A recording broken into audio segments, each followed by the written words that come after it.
Hi everyone, बात करेंगे आज हम लोग स्पेस कॉम्प्लेक्सिटी के बारे में। ये जो है हम लोग का बहुत इंपॉर्टेंट टॉपिक है। एक टाइम कॉम्प्लेक्सिटी था और एक स्पेस कॉम्प्लेक्सिटी। ये टॉपिक जो है दो बहुत इंपॉर्टेंट टॉपिक होते हैं। तो हम लोग आज की वीडियो में ये देखेंगे कि अगर हमारे पास ये एक पीस ऑफ कोड रहेगा तो इसका हम लोग स्पेस कॉम्प्लेक्सिटी किस तरीके से फाइंड आउट करेंगे। टाइम कॉम्प्लेक्सिटी हम लोग ऑलरेडी पढ़ चुके हैं, तो स्पेस कॉम्प्लेक्सिटी को देखने वाले हैं। स्पेस कॉम्प्लेक्सिटी का मतलब क्या होता है कि ये कोड हमारा मेमोरी में कितना स्पेस लेगा।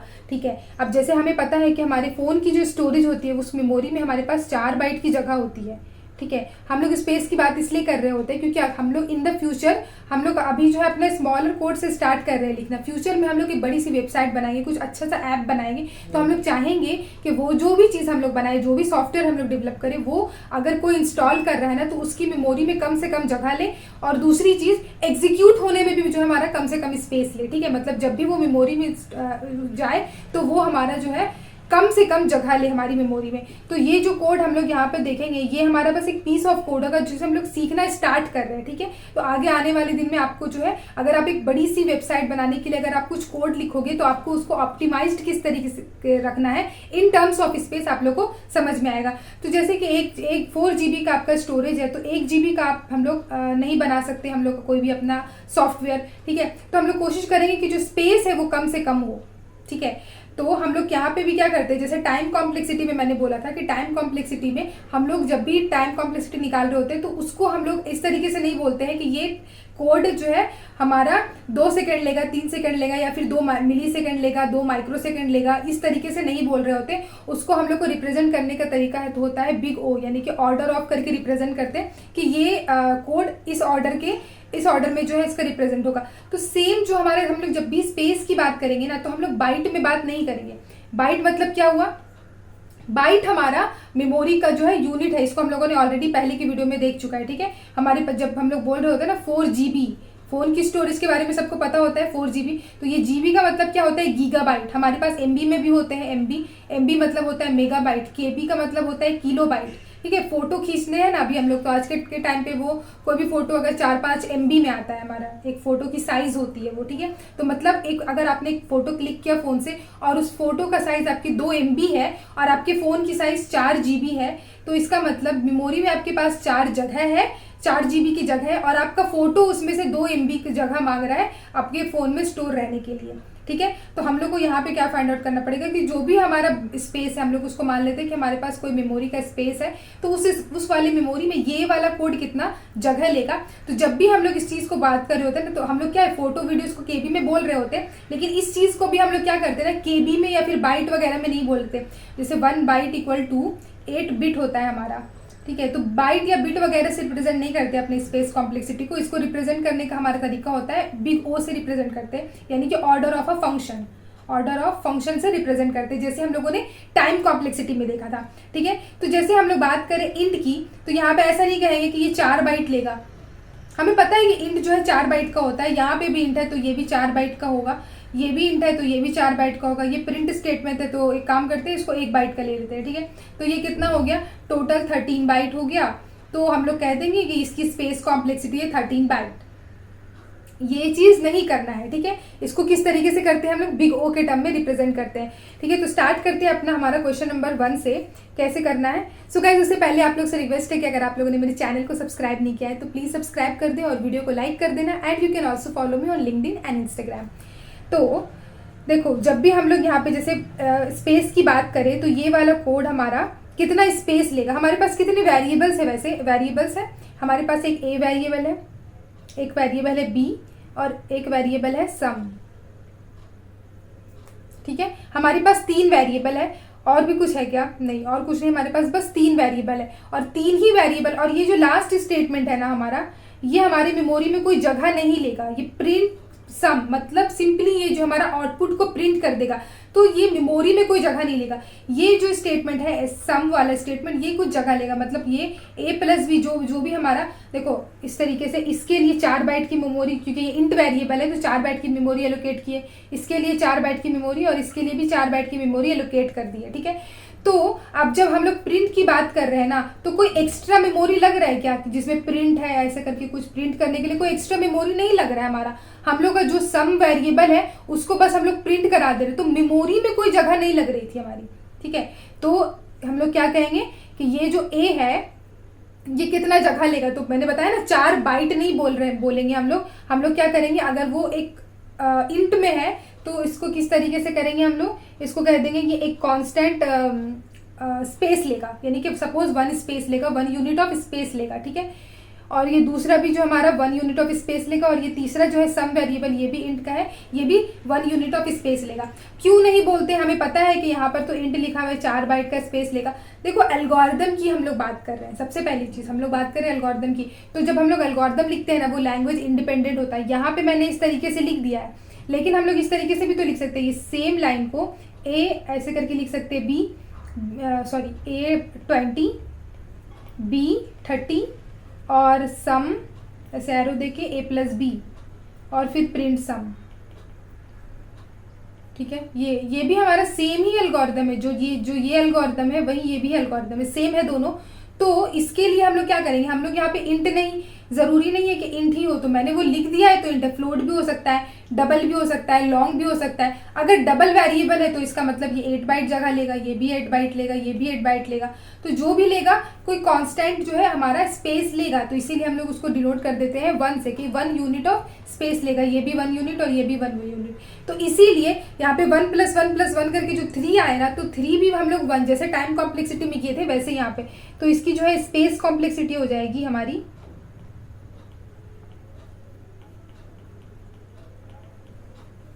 ये हो जाएगी ऑर्डर ऑफ 1, ठीक है। उसके बाद हमारे पास एक दूसरा एग्जाम्पल है, ये है हमारा एल्गोरिदम। सेम एग्जाम्पल ये है जो हम लोगों ने ऑलरेडी पहले जिसकी टाइम कॉम्प्लेक्सिटी निकाली हुई है, वो सारी चीजें वही सेम चीजें हम लोग यहाँ पे लिया है। तो एल्गोरिदम सम है और यहाँ पे एक एरे है, एरे को इस तरीके से रिप्रेजेंट करते हैं। इसके अंदर अगर मान लो 4 लिख देंगे तो इसका मतलब ये 4 नंबर का एक सीक्वेंस बन जाएगा। 4 नंबर वो कोई सा भी हो सकता है, 100, 201, 300, 30, 40, कुछ भी, तो जो भी होगा 4 ही नंबर होगा। तो ये ए ऑफ एक एरे है और ये एन है, लेकिन ये है क्या, ये है एक इनपुट हम लोग कंसिडर करते हैं कि वो जो भी होगा हमें नहीं पता है, वो मान लेते हैं कि वो यूजर डालेगा। सपोज जो भी हम लोगों ने अपना कोड लिख दिया, अब इनपुट अगर कोई डाल रहा है तो वो यूजर डाल रहा है, तो वो यूजर कोई सा भी इनपुट डाल सकता है। तो ये है हमारा इनपुट और सम इक्वल टू 0। अब देखो यहाँ पे ना, जब टाइम कॉम्प्लेक्सिटी के बारे में बात कर रहे होते हैं तो हमें ये फाइंड आउट करना होता था कि ये जो हमारा कोड है वो कितनी बार चलेगा। अगर वो 1 बार चलेगा तो 1 यूनिट ऑफ टाइम, 2 बार चलेगा तो 2 यूनिट ऑफ टाइम, ऐसे करके। लेकिन सपोज मान लो जैसे ये आई वेरिएबल है हमारे पास एक, अब ये आई वेरिएबल सपोज मान लेते हैं कि ये इंट वेरिएबल है, ये चलो नहीं मानते इंट वेरिएबल, जो भी है ये एक वेरिएबल है, आई वेरिएबल, ठीक है। अब इसने मेमोरी में सपोज मान लो 4 बाइट की जगह ले ली, ठीक है। एक वेरिएबल है इंट, उसने मेमोरी में 4 बाइट की जगह ले ली। अब उसके बाद हमें क्या फर्क पड़ता है, क्या फर्क पड़ेगा कि कितनी बार ये लूप चलेगा। अगर ऐसा होगा क्या कि सपोज ये लूप 1 बार चली, ये वाला कोड एग्जीक्यूट हुआ तो 4 बाइट की मेमोरी ले रहा है, जब दोबारा ये लूप चलेगा तो फिर से 4 बाइट की जगह लेगा क्या,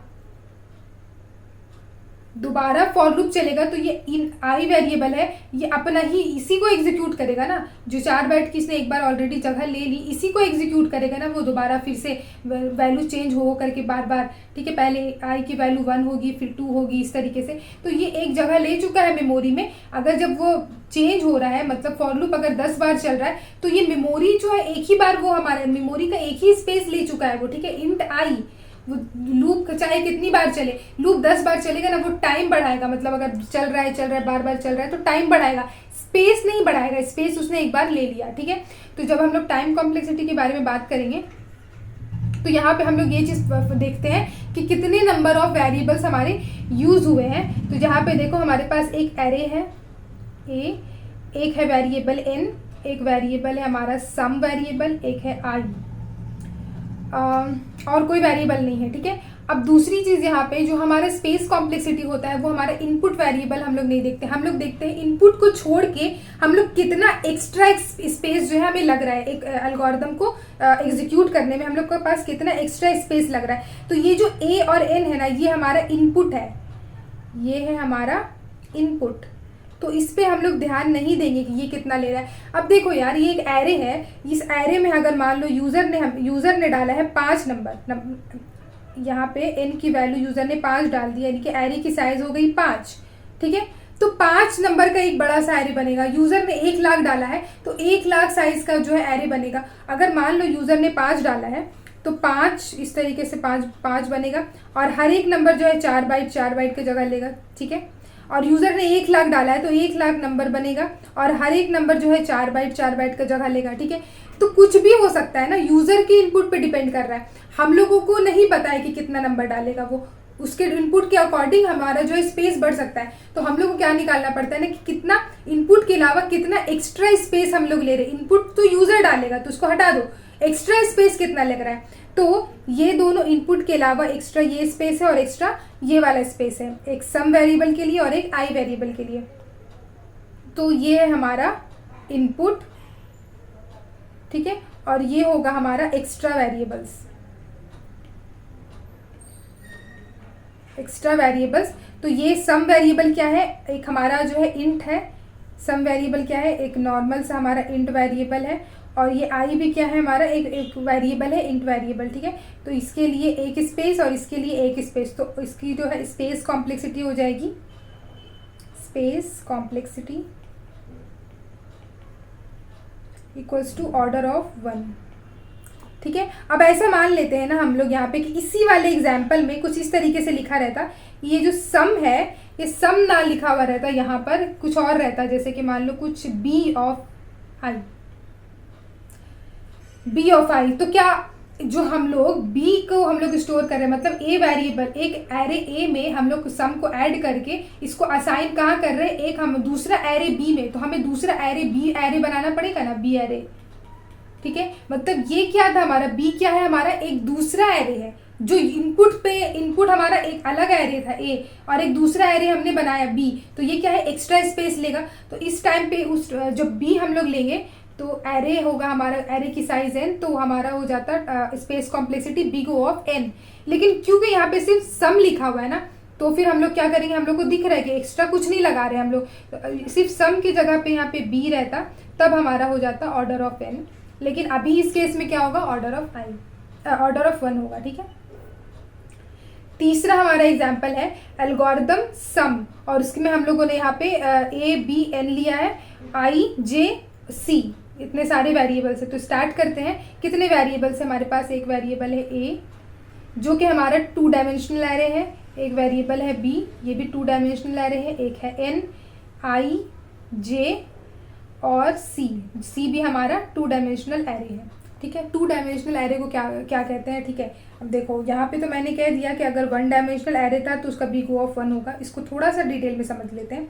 देखो 1 डायमेंशनल एरे का मतलब हुआ, जैसे कि ए ऑफ 5 लिखा हमने, तो इसका मतलब हुआ एक एरे बनेगा और उसकी साइज रहेगी 5, जैसे, और 5 एलिमेंट कुछ भी हो सकता है, ठीक है। जैसे 2, 5, 8, 11, 13 कोई भी नंबर्स हो सकते हैं। और हर, अगर ये एरे इंट है, इंट टाइप का है, तो मतलब हर एक नंबर को स्टोर करने के लिए 4 बाइट की मेमोरी लगेगी। 2 को हमारा स्टोर करने के लिए 4 बाइट, 5 को स्टोर करने के लिए 4 बाइट, फिर 8 के लिए 4 बाइट और 4 बाइट की स्टोरेज लगेगी, ठीक है। तो ये डिपेंड कर रहा है हमारा। तो हम लोग अगर कहेंगे कि ये 4 बाइट की है, तो टोटल कितनी बाइट हुई, 4 × 5, यानी कि 4 × 5, तो हम लोग स्पेस आ गया 20 बाइट का। ये चीज़ जो हमारा 20 बाइट है, ये कैसे आ रहा है हमारा, यहाँ पे क्या आ रहा है, 4 × 5, ये 4 बाइट है, 4 बाइट है, 4 बाइट, 4 बाइट, 4 बाइट, तो ये कितना आ रहा है, 20 बाइट, ठीक है। समझ रहे हैं पहले हम लोग यहाँ पे। तो अगर मान लो ये एरे है हमारा कोई 1 डायमेंशनल एरे, और यहाँ पे n है, तो ये क्या है हमारा, क्या हो जाएगा, 4 × n, यानी कि 4n, जिसको हम लोग कह सकते हैं ऑर्डर ऑफ n। समझ में आ रहा है ना, इसको ऑर्डर ऑफ n कह सकते हैं हम लोग। सेम इसी तरीके से अगर हम लोग समझे, मतलब हम लोग यहाँ पे देख पा रहे हैं कि अगर 1 डायमेंशनल का एरे रहे तो उसका हम लोग कह सकते हैं कि उसकी स्पेस कॉम्प्लेक्सिटी हो जाएगी ऑर्डर ऑफ n। मतलब जितना भी n का वैल्यू होगा उस हिसाब से वो स्पेस लेगा। अगर 5 है तो वो हमारा इतना 20 बाइट स्पेस लेगा, समझने के लिए मैं बता रही हूँ, ठीक है। तो 1 डायमेंशनल एरे के लिए हमारा बिग ओ ऑफ n, यहाँ पे 4 कांस्टेंट था, हटा दिए। हो सकता है ये इन टाइप का एरे ना हो, हमारा डबल टाइप का एरे हो, तो उस हिसाब से यहाँ पे क्या होता हो जाता 8 वगैरह हो जाते हैं हमारे, ठीक है। अब 2 डायमेंशनल एरे को समझने की कोशिश करते हैं। 2 डायमेंशनल एरे क्या होता है, मैट्रिक्स होता है। तो एक मैट्रिक्स लेते हैं, 2 डायमेंशनल एरे 3x3 का लेते हैं, 3x3 का मैट्रिक्स होता है ना, 2 डायमेंशनल एरे, 2D एरे।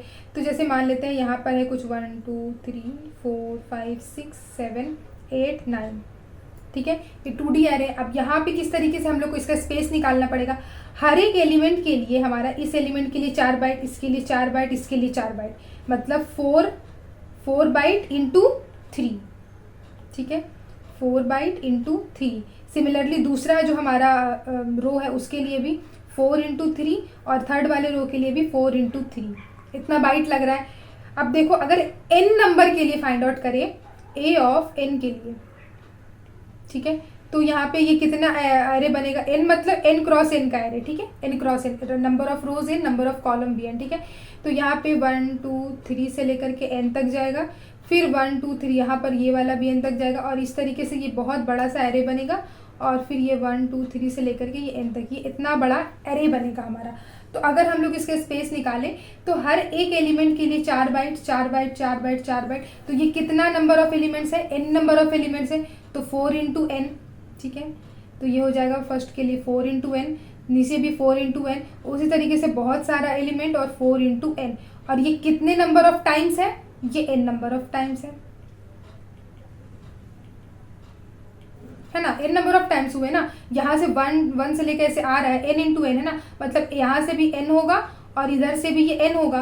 तो अगर ये 4n लिया हम लोगों ने, ठीक है, मतलब एक के लिए 4 स्पेस, मतलब मैंने कंसिडर किया, इंट मान के चल रहा है, तो 4n तो ये कितना बार जाएगा, 4n नीचे तक जाएगा, और ये कितना बार है, n बार है, अभी हमने देखा ये n नंबर ऑफ टाइम्स है, ठीक है। तो इसको हम लोग लिख सकते हैं, टोटल को क्या हो जाएगा हमारा यहाँ पे 4n करके कितनी बार है, n बार है, तो 4n इंटू n, तो इसकी कॉम्प्लेक्सिटी क्या हो जाएगी, big O of n square, यानी कि ऑर्डर ऑफ n स्क्वायर। तो अगर 2 डायमेंशनल एरे रहेगा तो उसको हम लोग कॉम्प्लेक्सिटी कह सकते हैं कि वो हमारा ऑर्डर ऑफ n स्क्वायर है। इस तरीके से हम लोगों ने समझ लिया। Let me erase this all, ठीक है। तो अब यहाँ पे हम लोग बात कर लेते हैं, ठीक है। अब यहाँ पर हम लोग देख लेते हैं ये क्या है हमारा, ये पूरा हमारा क्या है, इनपुट था, ठीक है। हम लोग क्या कर रहे हैं ना, ये हमारा इनपुट है, और हमारा हम कहते हैं कि स्पेस कॉम्प्लेक्सिटी हम लोग फाइंड आउट करने के लिए हम लोग एक्स्ट्रा स्पेसेस देखते हैं, इनपुट को नहीं देखते। वो इनपुट हमारा यूज़र डालेगा, जो यूज़र पे डिपेंड कर रहा है कि वो एक डाल दे, मतलब 1x1 का एरे बना दे जिसमें सिर्फ एक ही एलिमेंट हो, ठीक है, उसकी मर्जी, वो जितना भी डाले, तो हम लोग वो नहीं देखना है। तो ये इनपुट है, हमें एक्स्ट्रा स्पेस देखना है। तो एक्स्ट्रा वेरिएबल्स क्या थे हमारे पास, आई हमारा क्या है, बस एक वेरिएबल है, तो ये कितना टाइम लेगा, बस एक 1, तो इसका हो जाएगा 1, जे के लिए भी हो जाएगा 1, और ये सी हम लोग एक क्रिएट कर रही है, हम लोगों ने अभी समझा, ये होगा n स्क्वायर, ठीक है। सी वेरिएबल, सॉरी सी नाम का एक 2D एरे है, और वो क्या हो रहा है, जो भी हमारा इन दोनों को प्लस करके आ रहा है उसमें हम लोग क्या कर रहे हैं, असाइन कर दे रहे हैं। तो ये हमारा क्या हो रहा है ना, ये मेमोरी में जगह लेगा, सी नाम का कोई एक एरे बनेगा, वो मेमोरी में जगह लेगा, और वो एरे क्या स्टोर रखेगा, इन दोनों का जो है एडिशन, जो भी एरे आएगा इन दोनों का ऐड करके सी में हमारा स्टोर रखेगा। तो सी हमारा इनपुट नहीं है, सी हमारा एडिशनल एक्स्ट्रा स्पेस है, तो उसका हम लोग कॉम्प्लेक्सिटी n स्क्वायर हम लोगों ने लिखा। तो स्पेस कॉम्प्लेक्सिटी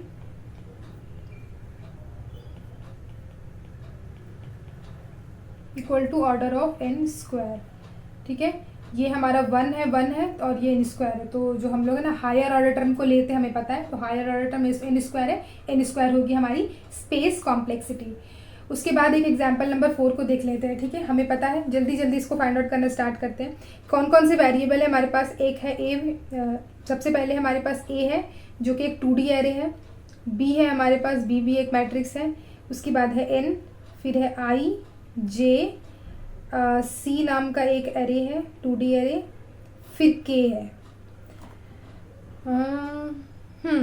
ठीक है, और कुछ नहीं हमारे पास, ठीक है। और हम लोग को दिख रहा है कि ये जो हमारे पास a, b और ये n है, ये हमारा इनपुट है, ठीक है। तो एक्स्ट्रा स्पेसेस क्या हो गए हमारे पास, ये हो गया i जो कि एक बस इंट है, तो 1 एक स्पेस लेगा, ये भी एक स्पेस लेगा, और 2D array n square space लेता है, और k भी हमारा एक वेरिएबल है, इंट वेरिएबल, तो ये 1 स्पेस लेगा, इंट नहीं है, ठीक है, वेरिएबल है तो 1 स्पेस लेगा, ठीक है। तो हम लोग यहाँ पे लिख सकते हैं इसकी स्पेस कॉम्प्लेक्सिटी क्या हो जाएगी हमारी, ऑर्डर ऑफ n स्क्वायर, ठीक है। ऑर्डर ऑफ एन स्क्वायर, ये है 1 एन स्क्वायर और 1, तो हायर ऑर्डर टर्म ये है एन स्क्वायर, तो ये हो गया हमारी स्पेस कॉम्प्लेक्सिटी। देखो यहाँ पे जो था, यहाँ पे एक ऐसा फॉर लूप था जो फॉर लूप के अंदर फॉर लूप था, तो फॉर लूप के अंदर फॉर लूप था और उसके बाद हमारा ये एरे हम लोग क्रिएट कर रहे थे। और यहाँ पे हमारे 3 फॉर लूप है, 1 2 और उसके अंदर भी एक है 3, और हम लोग क्या कर रहे हैं, इस तरीके से क्रिएट कर रहे हैं। देखो यहाँ पे सी ऑफ आई और जे है इक्वल टू असाइन किया है 0, यहीं पे जो हमारा ना हम लोग ने एक 2D एरे को क्रिएट करिए और सेम एरे को हम लोग यहाँ पे यूज़ कर रहे हैं। ठीक है, तो मैं फिर से बोल रही हूँ कि भले ही ये सी दो जगह पर है, पर इसका मतलब ये नहीं है कि ये 2 जगह पर है तो 2 अलग अलग मेमोरी में स्पेस लेगा। सी नाम की एक वेरिएबल हमने बना दी है, अब वही वाली वेरिएबल जो है मेमोरी में स्पेस लेगी। हम लोगों ने वेरिएबल का कॉन्सेप्ट, अगर आप लोगों को कोई सा भी प्रोग्रामिंग लैंग्वेज आता हो तो हमें पता है कि एक वेरिएबल बना दिए ना, तो आगे कोड में अगर हम लोग सी वेरिएबल कह रहे हैं ना, तो कोड हमारा इसी वेरिएबल को समझेगा। अगर सी कुछ और वेरिएबल एक अलग सा बनाना है जिसको हम लोग चाहें कि अलग सा मेमोरी में स्पेस ले, तो कुछ दूसरा नाम लेना पड़ेगा, लेट सपोज C1 C2 लेना पड़ेगा। लेकिन अगर सिर्फ सी कर रहे हैं तो सेम वेरिएबल के बारे में बात कर रहे हैं, सेम एरे के बारे में बात कर रहे हैं। ठीक है, तो स्पेस कॉम्प्लेक्सिटी हो जाएगी, ये 3 वाला एरे है तो भी यहाँ पे जो है बिग ऑफ एन स्क्वायर होगी। पर ऐसा नहीं है कि 3 फॉर लूप है तो यहाँ पे बिग ऑफ एन स्क्वायर ले रही है। हो सकता है कि यहाँ पे 3 फॉर लूप होती लेकिन कोई एक्स्ट्रा स्पेस नहीं रहता, यहाँ पे कोई एरे नहीं रहता, यहाँ पे भी कुछ नहीं रहता। ठीक है, तो फिर नहीं ले रही होती हमारी एक्स्ट्रा स्पेस टाइम, हमारी स्पेस कॉम्प्लेक्सिटी कम होती है उस केस में। ठीक है, उसके बाद हमारे पास ये मैंने पहले भी बताया हुआ है, फिर से एक बार बता रही हूँ, ये हमारा सिंपल सा कोड है। ठीक है, ये वाली चीज़ अब आप लोग को आराम से समझ में आ जाएगी। सबकी स्पेस कॉम्प्लेक्सिटी निकालते हैं। स्पेस कॉम्प्लेक्सिटी, देखो यहाँ पे हमारे पास क्या क्या वेरिएबल्स है, एक है आई, एक है एन और एक है ए। आई, एन और ए। अब हम लोग यहाँ पे मान लेते हैं कि ये लूप कितनी बार चलेगा, जितने बार हमारा एन का जो है नंबर ऑफ एन की जो वैल्यू रहेगी। ठीक है, तो एन हम लोग मान लेते हैं ये हमारा क्या है, ये हमारा इनपुट है, कि मतलब हमें नहीं पता है कि ये लूप कितनी बार चलेगी। ठीक है, अगर एक बार चल रही, 2 बार चल, तो इनपुट है, तो इस वाले पे डिपेंड नहीं करेगा एन की वैल्यू पे, लेकिन आई और ए पे डिपेंड कर सकता है। ठीक है, तो हमारी जो यहाँ पे स्पेस कॉम्प्लेक्सिटी होगी वो क्या होगी, आई जो है बस एक नॉर्मल वेरिएबल है और ए भी जो है हमारा बस एक वेरिएबल है, कोई इंटीजर टाइप का कोई हमारा एरे वगैरह नहीं है, तो ये भी वेरिएबल है और ये भी एक वेरिएबल है, तो इसके लिए 1 यूनिट, इसके लिए 1 यूनिट, तो स्पेस कॉम्प्लेक्सिटी हो जाएगी ऑर्डर ऑफ 1। इसी तरीके से अगर ये वाला देखें, इसकी स्पेस कॉम्प्लेक्सिटी क्या होगी, सेम ही होगी। यहाँ पे देख के समझ में आ रहा है यार, लूपिंग से फर्क नहीं पड़ रहा कि क्या लूप है, वो हमारी टाइम कॉम्प्लेक्सिटी पे डिपेंड कर रहा था कि अगर एक बार चल रहा है तो 1 यूनिट ऑफ टाइम। अगर मशीन में हमारी कोई चीज़ें ज़्यादा चलती रहेगी तो यार ज़्यादा टाइम लग रहा है ना, मतलब हमें वेट करना पड़ेगा। लेकिन स्पेस से मतलब नहीं है। ठीक है, स्पेस से मतलब नहीं है, वो स्पेस उतना ही लेगा, एक बार मेमोरी में उसने जगह ले ली तो वही। तो सिमिलरली इसका भी स्पेस कॉम्प्लेक्सिटी होगा बिग ऑफ 1, और यहाँ पे भी स्पेस कॉम्प्लेक्सिटी होगा हमारा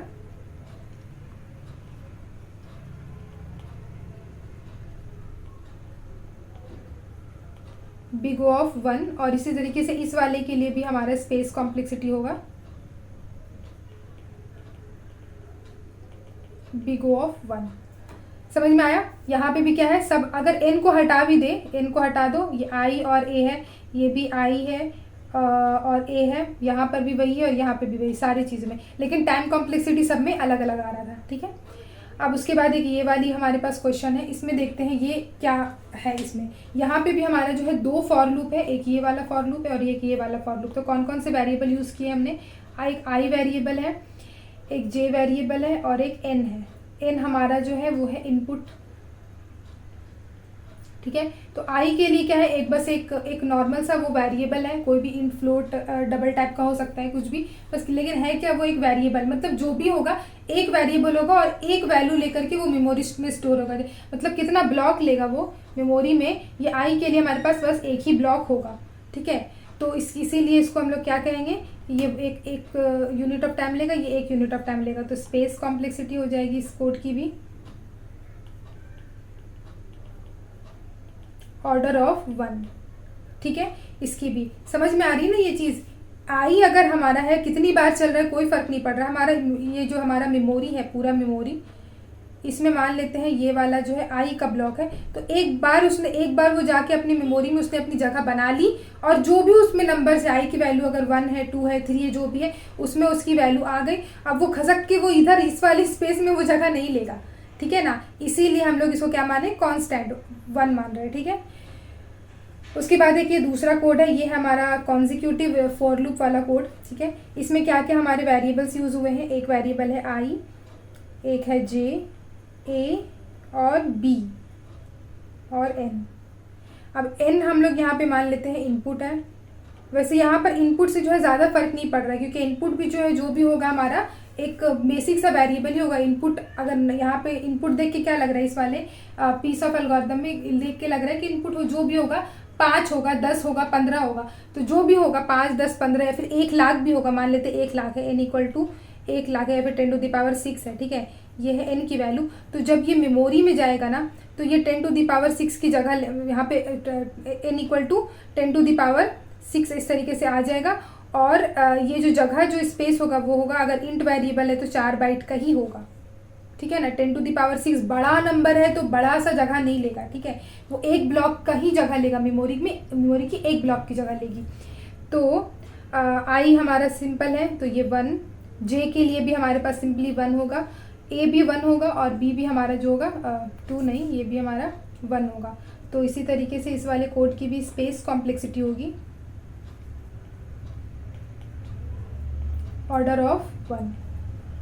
ठीक है, समझ में आ रहा है ऑर्डर ऑफ 1 क्यों ले रहे हैं हम लोग, और किस केस में हम लोग को n और n² लेना है। और हम लोगों को इनपुट वाली चीज़ों को छोड़ के जो भी एक्स्ट्रा स्पेसेस है वो उन चीज़ों के बारे में, उन चीज़ों को जो है ध्यान देना होगा, उन वेरिएबल के बारे में देखना होगा। यहाँ पे आया था हमारा ऑर्डर ऑफ n², यहाँ पे भी ऑर्डर ऑफ n² आया था, और यहाँ पे हमारा ऑर्डर ऑफ 1 आया था। यहाँ पे ऑर्डर ऑफ n आ जाता अगर यहाँ पे हम लोग कोई ऐसे b वेरिएबल लेकर के अगर हम लोग ऐड कर देते, तो सम को हटा के b वेरिएबल ले लेते, तब ऑर्डर ऑफ n आ जाता हमारा। ठीक है, तो ये था हमारी आज की स्पेस कॉम्प्लेक्सिटी की वीडियो। ज़्यादा कुछ इसमें बताने लायक है नहीं। अगर ये एल्गोरिदम था, क्योंकि ये आइटरेटिव एल्गोरिदम है, मतलब एक कोड रन हो रहा है, लूपिंग में है तो ठीक है, चलो कुछ लिमिटेड नंबर ऑफ टाइम ये एग्जीक्यूट होगा, फिर ये एग्जीक्यूट होगा। अगर हमारा कोड रिकर्सिव होता, हमें पता है कि हमारा एल्गोरिदम 2 टाइप का होता है या फिर 3 टाइप का बोल सकते हैं। एक है तो यूज़र इंडिपेंडेंट, दूसरा होता है हमारा आइटरेटिव और तीसरा होता है रिकर्सिव। तो ये आइटरेटिव वाला था। अगर रिकर्सिव एल्गोरिदम रहेगा तो हमारा कितना स्पेस लेगा, उस वाली चीज़ों को हम लोग जब रिकरेंस रिलेशन पढ़ेंगे तब देखेंगे। ठीक है, तो ये था हमारी स्पेस कॉम्प्लेक्सिटी। सो गाइस, अगर आप लोग को वीडियो अच्छा लगा हो तो प्लीज़ वीडियो को लाइक कर देना, और अगर अभी तक चैनल को सब्सक्राइब नहीं किया तो प्लीज़ चैनल को भी सब्सक्राइब कर देना। And you can also follow me on LinkedIn and Instagram. Thank you so much guys for watching this video.